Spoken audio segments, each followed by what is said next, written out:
It hung in the hallway, old and oval-shaped, a thing I had passed 1,000 times without thought. That night when I walked past it, my reflection didn't move when I did. It stood still, staring at me with a look of fear I hadn't felt yet. I laughed it off. Fatigue, stress, easy explanations. But the next mirror changed everything. In the bathroom, I brushed my teeth and glanced up. My reflection smiled back at me. I wasn't smiling. Behind the reflection, something dark stood in the doorway, tall, thin. Its head bent at an impossible angle. I spun around, heart racing. The bathroom was empty. When I looked back, the mirror showed me alone, wide-eyed, shaking. That night, I covered every mirror in the house with sheets. I slept for less than an hour. A sound woke me, glass gently tapping as if fingernails were brushing across it.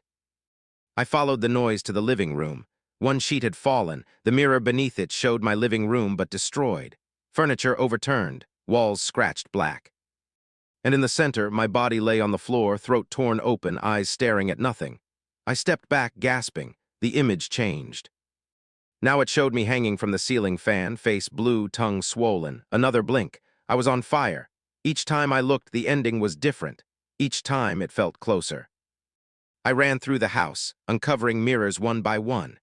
The bedroom mirror showed me old and alone, whispering apologies to no one. The kitchen mirror showed me stabbing myself, blood soaking the tiles. A small hand mirror showed something worse. Not my death, but my survival, trapped in the house, skin gray, eyes empty, something else wearing my body. I smashed that one. The sound of breaking glass echoed too loudly, like the house was listening. Then I realized something horrifying. Every mirror showed a different ending, but none of them showed me leaving. The hallway mirror began to crack on its own. A voice came from inside the glass, layered and wet. "Choose!" The cracks formed shapes, paths, each leading to a reflection I had already seen, burning. Hanging, bleeding, living wrong, my chest tightened. "If I don't choose," I whispered. The mirror darkened, then it showed the house empty. Mirrors clean, quiet, waiting, I understood. The mirrors didn't predict endings. They needed one. Hands pressed from inside the glass, stretching it outward. The surface bulged, warm and breathing. The voice returned, softer now. "You've taken too long," the mirror shattered. When the police entered the house days later, they found no body, only mirrors. Every single one showed the same thing now. Me standing behind the glass, watching them, smiling. The station wasn't on any map. I found it at 1:11 a.m. while following a shortcut home that shouldn't have existed. The road ended suddenly, opening into an old railway platform buried under fog. The signboard was rusted clean, as if the name had been scraped away on purpose. There were no lights, no ticket booth, no sound. Then I heard the train. It arrived without wind, without vibration, just appeared, sliding out of the fog like it had always been there. Its metal was dark, swallowing light. No numbers, no destination. The doors opened by themselves. A voice came from inside, calm and tired.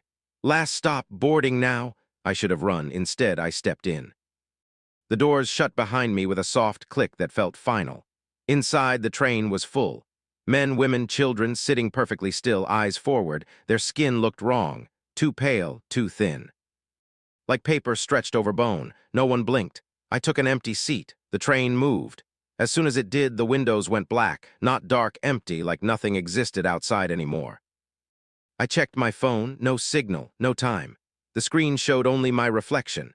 The man across from me slowly turned his head. His eyes were burnt white, like candles blown out long ago. "You shouldn't be here," he said. "Where is this train going?" I asked. He smiled, and pieces of his lips fell onto his lap. "Forward." The lights flickered. With every flicker, fewer passengers remained. One blink, 3 seats empty. Another blink, an entire row gone. No sound, no movement, just absence. I realized something then. The people weren't getting off. They were arriving. A child appeared beside me, suddenly sitting where no one had been. Her clothes were blackened, her hair melted into her scalp. "Do you know how we died?" she asked softly. I shook my head. She pointed to the floor. The metal beneath my feet was covered in names, scratched deep, overlapping, endless. The train screamed. Not a horn, a scream. The walls began to breathe inward, tightening. The passengers who remained started to stand, their joints bending the wrong way, bodies unfolding like broken puppets. The voice returned. "Final destination." A door opened at the end of the carriage. Beyond it was darkness and heat and the smell of burning flesh. The man grabbed my wrist. His touch was ice. "Jump," he whispered, "before it remembers you." I ran. As I reached the door, the train lurched violently. Hands burst from the walls, grabbing at me, pulling me back. I jumped anyway. I woke up on the road, gasping, alone. No station, no tracks, no train. But on my wrist, burned into my skin, was a name. Mine. And every night since then, at 1:11 a.m., I hear a train passing outside my window, slowing down. The hotel clerk hesitated before giving me the key. "Room 317, he said quietly, sliding it across the counter. "If the lights flicker, don't panic." I laughed, assuming it was some strange joke. Room 317 was at the end of the hallway, where the carpet darkened and the air felt heavier. The moment I stepped inside, something felt wrong, not dangerous, just empty. The room was brightly lit. Yet when I set my bag down and looked at the floor, I froze. No shadow.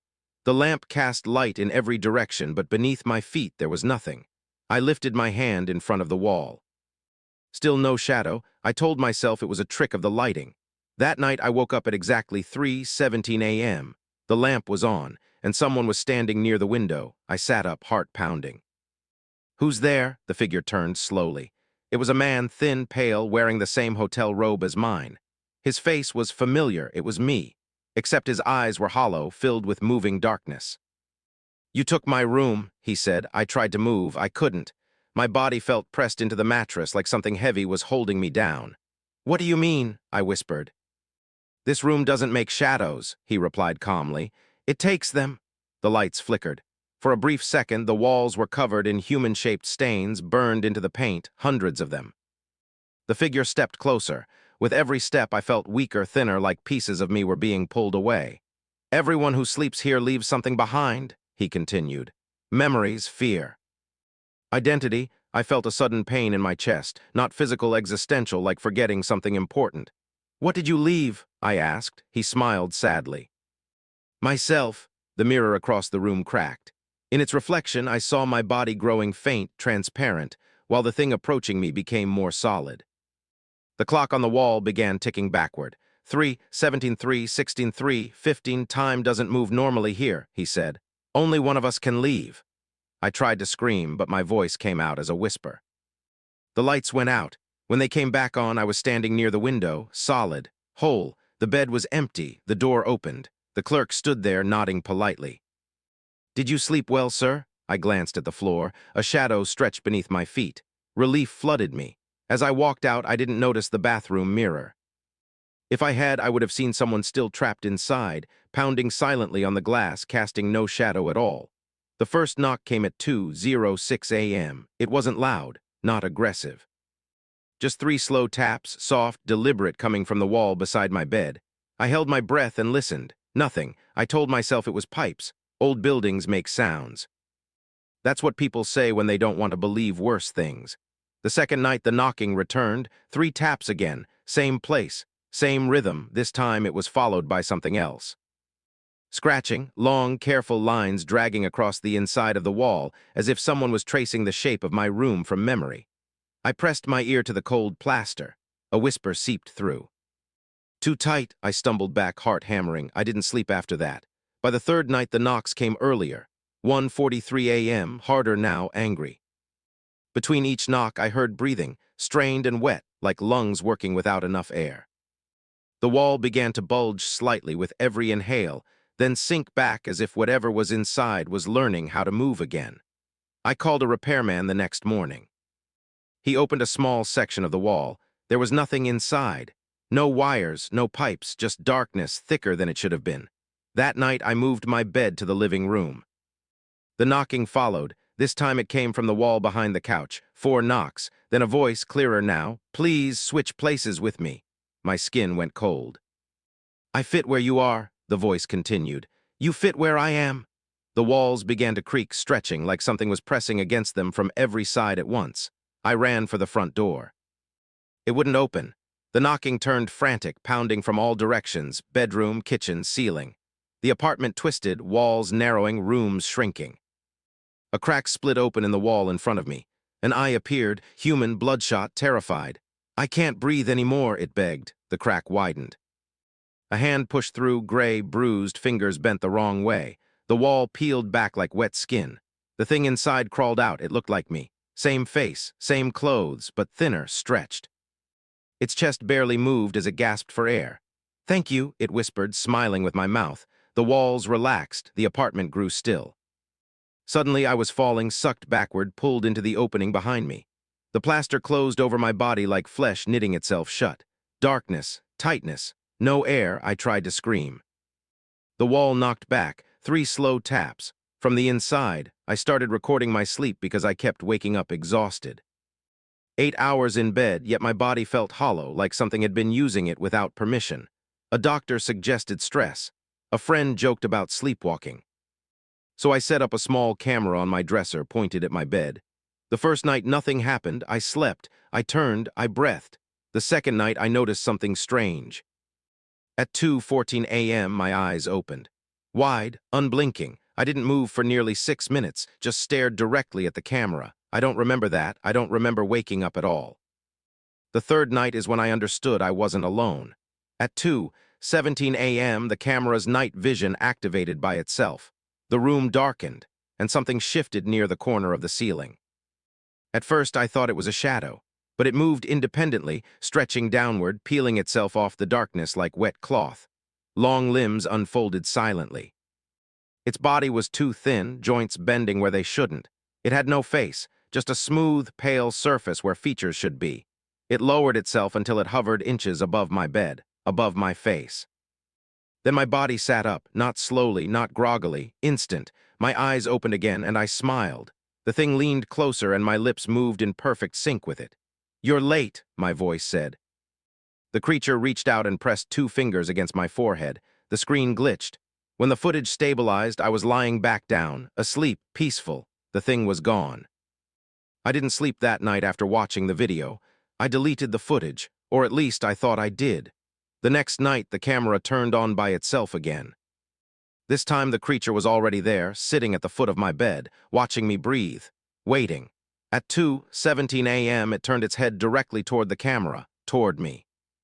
Even through the screen, I felt seen. My body sat up again. "Stop recording," I said calmly. The creature shook its head. "No," it replied, using my voice. "If you stop watching, I don't have to leave." The lights in the room flickered. The walls darkened, stretching outward like they were making space for something permanent. The creature crawled inside me, not violently, gently, like it belonged there. The recording ended. The next morning, I woke up refreshed for the first time in weeks. No exhaustion, no fear. Just one problem. When I checked the camera, the footage was still recording. From my point of view, watching me sleep, smiling, the school was supposed to be empty.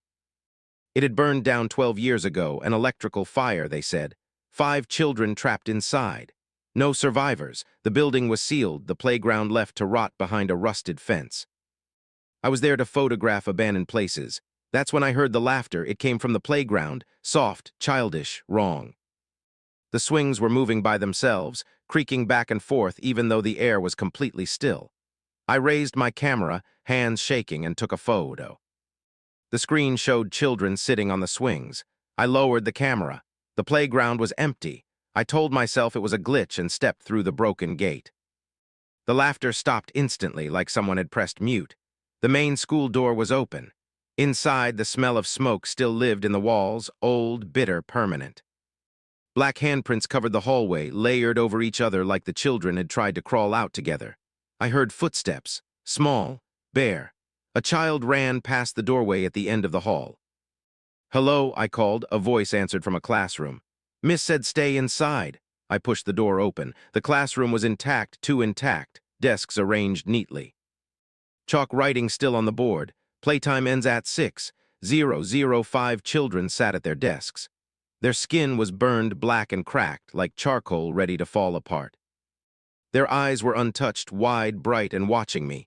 "You're late," one of them said. "What happened here?" I whispered. They all smiled. "We played with fire." The temperature dropped suddenly.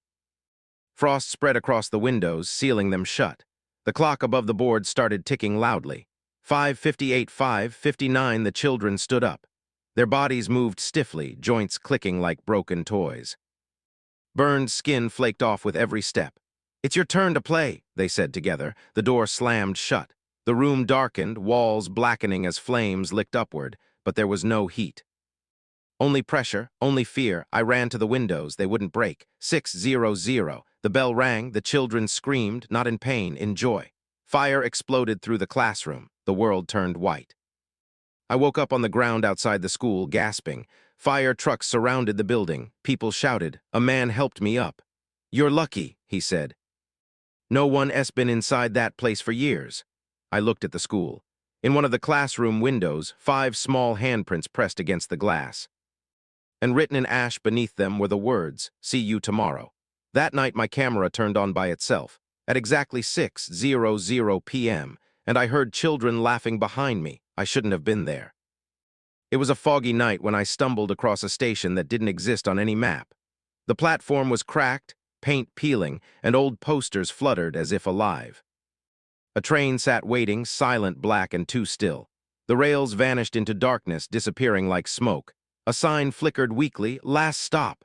I stepped closer. The train doors creaked open.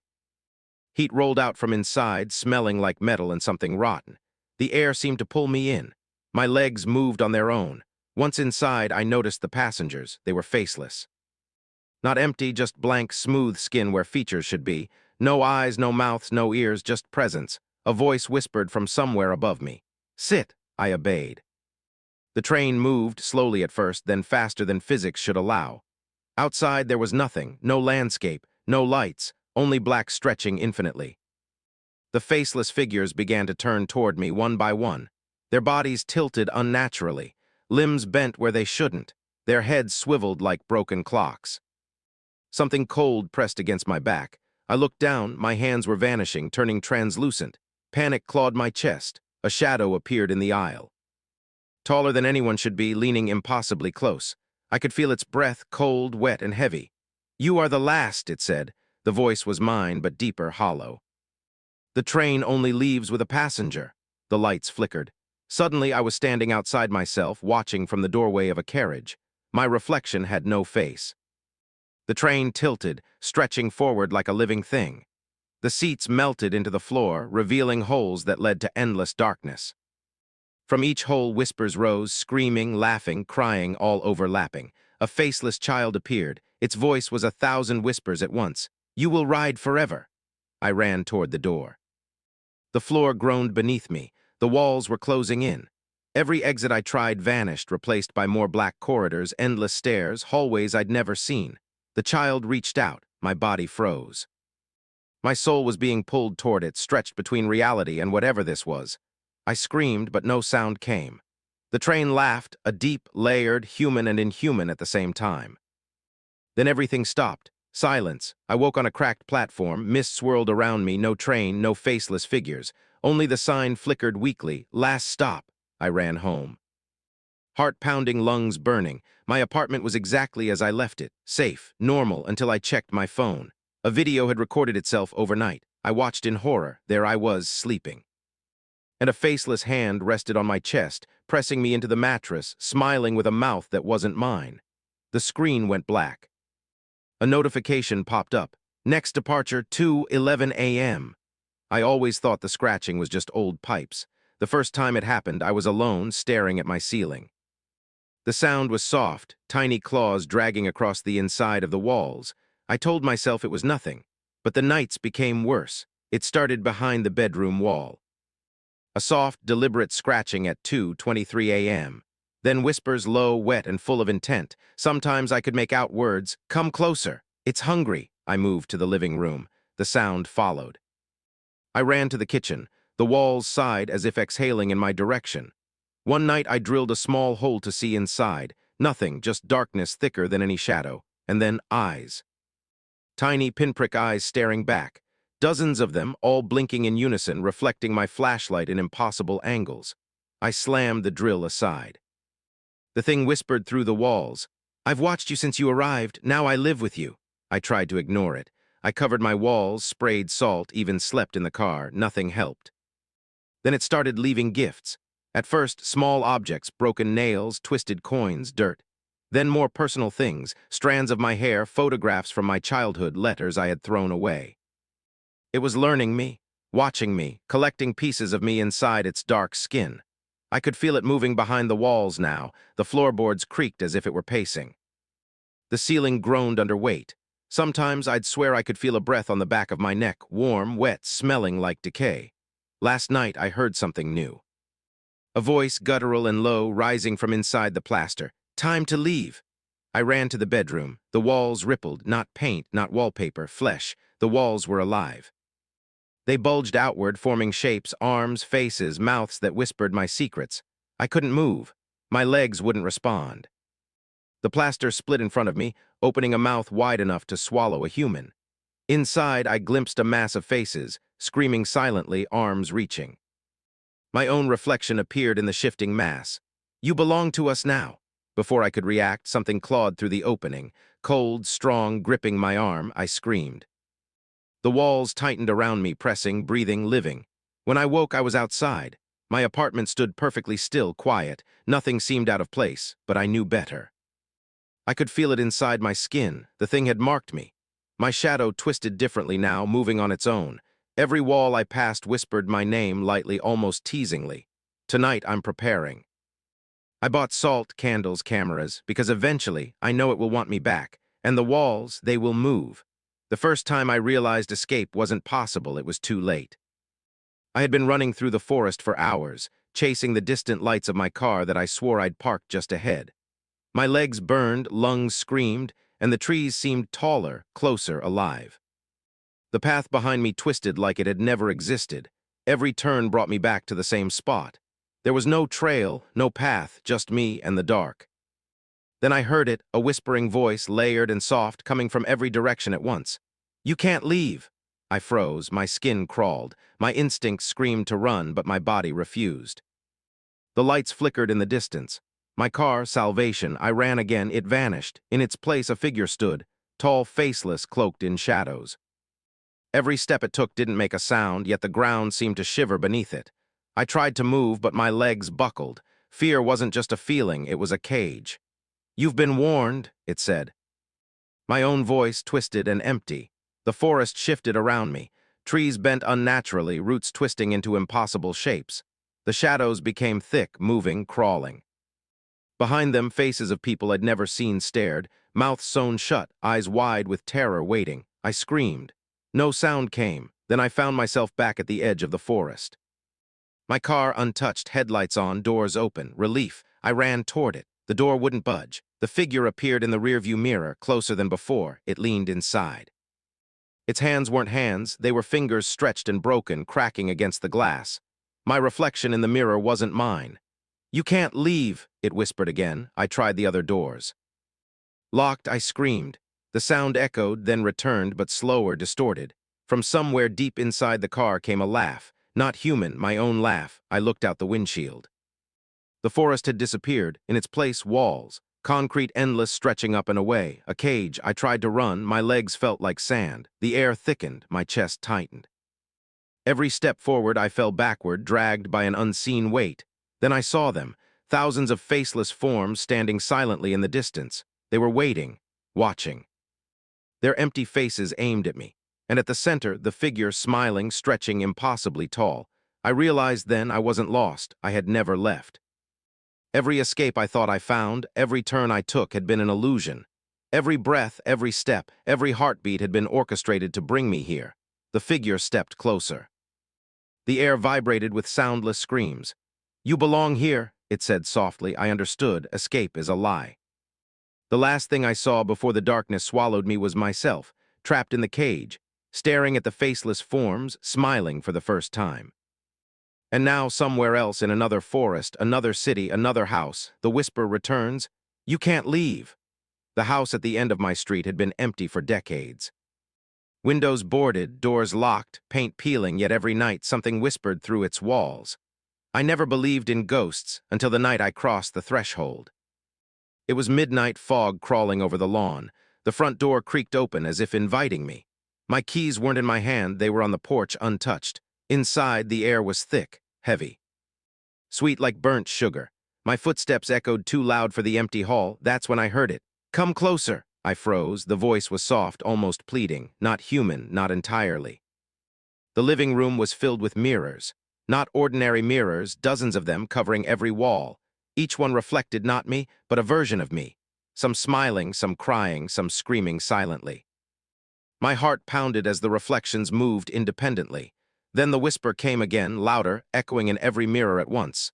"You belong here." The air thickened. I tried to leave, but the doors vanished. Walls stretched like flesh, molding the hallway into a long tunnel. The mirrors multiplied. I was surrounded by myself, staring, mocking, warning. I saw my reflection raise a hand. I didn't move, yet the hand touched the glass. Ripples spread across the mirrors. Something inside each reflection tried to come out. Shadowy limbs, faceless heads, dark mouths opening wide. I ran through the hall, every mirror showing a different horror. One showed me hanged from the chandelier. Another burnt alive. Another smiling while something unseen tore my insides apart. Then I heard footsteps. Behind me, slow, wet, crawling. They weren't human, yet they echoed like mine. Every step closer made my body weaker, like gravity had doubled. I turned a corner. A room appeared that hadn't been there before. Inside, a chair faced the wall. On it sat a small child, pale, thin, eyes too large, fingers long and clawed. The whisper now was clear: "Sit, rest, forever." I wanted to scream. My voice failed. I tried to move. My legs obeyed nothing. I was drawn forward, compelled to sit. The mirrors shivered. Rippling shadows spilled into the room, stretching toward me. The child smiled. "It knows your name now," the walls moaned. The house shifted again, breathing alive. My reflection reached through the mirror closest to me. I felt cold fingers brush my face. I fell into darkness. When I woke, I was outside. The house was gone. Only the fog remained. Silence, normal street, normal night, but something had followed me home. Every night when I sleep, I hear it whispering, "Come closer, you belong here." I check my mirrors. Every reflection is empty, every reflection waiting. It started with a door I had never seen before. I was exploring my new apartment late at night, checking for leaks, when I noticed a hallway extending further than it should. At the very end stood a door, plain, black, no handle, no keyhole, yet it exuded an unshakable presence. I should have ignored it. I didn't. The first night I approached, I felt a cold draft. The door pulsed subtly, like it was breathing. I reached out and the surface felt alive, soft, warm, almost sticky. I pulled back. A whisper came from inside. "Come in." I told myself it was imagination, sleep deprivation, the stress of moving. The next night, curiosity won. I walked down the hallway again. The door was closer, as if it had stretched to meet me. I touched it. The whispers were louder now. "Come sit, stay." It opened. Darkness spilled out like a void. I stepped inside. The room was empty, yet the air was heavy, thick, almost liquid. I could hear soft breathing, but it wasn't mine. Then the walls shifted. Slowly, faces appeared, pressed into the wallpaper, mouths opening silently, eyes wide and terrified. They moved closer as I tried to step back, pressing against me, whispering my name. A chair appeared in the center. I was drawn to it, compelled. My feet moved before my brain could react. I sat. The door slammed shut. The room darkened. From the corners of the room, shapes emerged. Humans, twisted, elongated, with faces stitched over, eyes black holes. They circled me, chanting in a language I didn't know. The chair tightened around me, binding my body. I struggled, screamed. Nothing. Then I saw it, a figure taller than the ceiling, featureless, its skin like polished black glass. It leaned toward me and my reflection appeared on its surface. But it wasn't me. Its eyes were hollow. Its mouth stretched impossibly wide in a silent scream. "This is your end," it whispered in my own voice. The chair lifted me into the air. The walls melted into darkness. I felt my body stretching, twisting, unraveling. Memories, my past, my fears, my desires were pulled into the black void. I tried to resist. I screamed. My voice came out as dozens of echoes, layered, each one fading into silence. Then everything stopped. I woke up on the hallway floor. The door at the end was gone. The apartment was normal. The lights worked. Nothing seemed out of place. I thought I was free. But tonight, as I walked down the hallway, I noticed the shadows on the floor. They don't match me. They're reaching, waiting. And somewhere far away, a whisper calls, "Come back, we saved a chair for you." I had always been drawn to abandoned places, but the chapel at the edge of town was different. People whispered about it, said it was cursed, that anyone who entered after dark never truly left. I thought it was superstition. I thought I was safe. I entered at midnight, the fog curling around the broken spire like smoke. The door creaked, swinging open of its own accord. Inside, the air was thick with dust and decay, but something else lingered, sweet metallic like burnt incense mixed with iron. The pews were rotted. The altar was blackened. And on the altar a single candle burned, impossibly bright despite the lack of matches or flame. I approached, heart pounding. The candle's light stretched long shadows across the walls, but the shadows weren't mine. They moved independently, twisting, crawling, turning toward me with intent. I reached out. The candle flickered violently, and the shadows screamed silently. From somewhere deep within the chapel, whispers rose, layered, overlapping, almost musical. "Welcome, stay." I stumbled backward. The pews shifted subtly, creaking under invisible weight. My flashlight flickered. And then I saw them, children pale, charred, their bodies intact yet burned beyond reason, crawling from the shadows. Eyes black as coal, mouths stitched. They didn't run, they didn't scream. They just stared, waiting. One of them approached, the candlelight reflected in their hollow eyes. "Will you light it for us?" the child asked, voice soft but hollow. Before I could answer, the shadows stretched across the floor like water pulling at my shoes. My legs became heavy. I tried to run. The chapel shifted, walls elongated, doors vanished.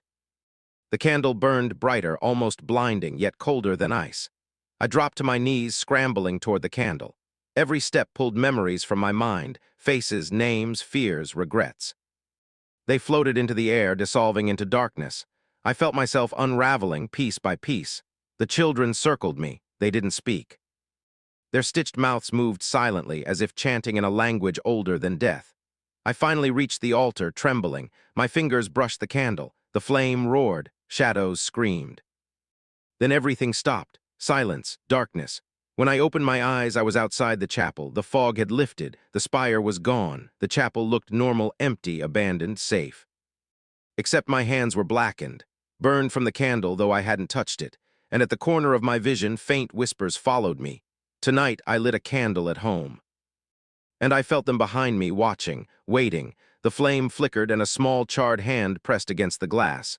"Thank you," it whispered.